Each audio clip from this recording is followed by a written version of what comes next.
डोकरी में सोनहरे रेगुलेटर में पानी की सख्त खोट खिलाफ पीपी कारकुनन आबादगारन ऐं हारियन अली पार्क खां प्रेस क्लब ताईं रैली कढी आहे। उन हवाले से ॾिसूं था अतहर मेमण की रिपोर्ट।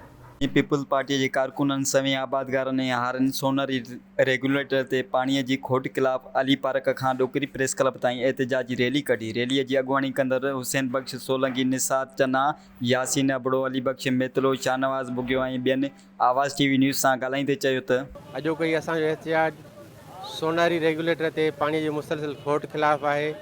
उन में असांजी इहा आहे त हे सोनहरी रेगुलेटर ते अॻूणे वज़ीर आला लियाकत अली जतोई साहब हिकिड़ी चालाकी कंदे हिते हिनखे 2 दर एक्स्ट्रा लॻाया, जंहिंजे करे हितां जी पाणी जी लेवल ख़राबु थियल आहे, जंहिंजे करे मुसलसिल असां सफ़र कयूं था। जॾहिं बि पाणीअ जी खोट रहे थी मथे त हिन वक़्तु बि तव्हां ॾिसो त मथियनि रेगुलेटरनि खे पाणी पूरो ॾियनि पिया, पर सोनहरी रेगुलेटर वाहिद रेगुलेटर आहे दादू किनाल ते जंहिं ते मुसलसिल पाणीअ जी खोट आहे। साथ खां पोइ जेकी असांजी क़ौम जेकी कठिन हालातनि मां गुज़री रही आहे, उनजो सॼो जेको डिपेंड आहे उहो एग्रीकल्चर ते आहे।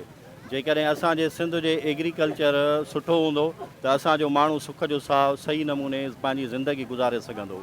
जेकॾहिं एग्रीकल्चर जे हिसाब सां असांखे पाणी न मिलंदो त असांजा माण्हू वेतर उन्हनि जा हालात जेके आहिनि उहे ख़राबु थींदा। असां इंजीनियर, चीफ इंजीनियर ऐं पार्टी क़यादत खे इहा गुज़ारिश था कयूं त सोनहरी रेगुलेटर जेको लखे एकड़ ज़मीन आबाद करे थो, उन पॉइंट ते अचे करे माण्हुनि जा मसइला हल कनि। असांखे रोडनि ते निकिरण जो को बि शौक़ु न आहे।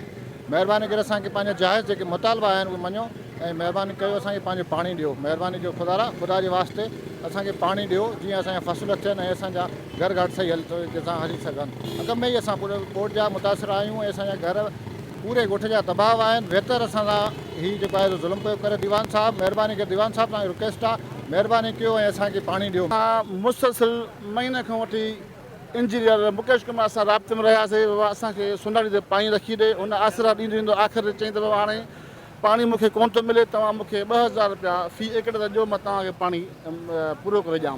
असां चयो हाणे एॾा पैसा त कोन लॻे, असांखे ज़मीन ॿुॾी वियूं, आबादी न थी वई आहे, बाक़ी तूं असांखे 500 रुपया फ़ी एकड़ ते वठि, बाक़ी फसल थियो असां तोखे ॾींदासीं। पर हिन वक़्तु उहो जवाबु ॾिनो मूं वटि एतिरी कोन्हे जो मां तव्हांखे पाणी ॾियां। अॼु मीडिया जे ज़रिए असांखे उनखे पैगाम सुभाणे रोडनि ते निकिरंदा त पोइ हुनखे असांखे जवाबु ॾियणो पवंदो। मुतालबो कंदे चयो त इंजीनियर ऐं चीफ इंजीनियर खे हटाए इंक्वायरी करे सोनहरी रेगुलेटर ते पाणीअ जी खोट पूरी कई वञे। ॿी सूरत में मोहनजोदड़ो लारकान रोड बंदि कयो वेंदो। कैमरामैन कईम जुने जे सां गॾु अतहर मेमण, आवाज़ टीवी न्यूज़ डोकरी।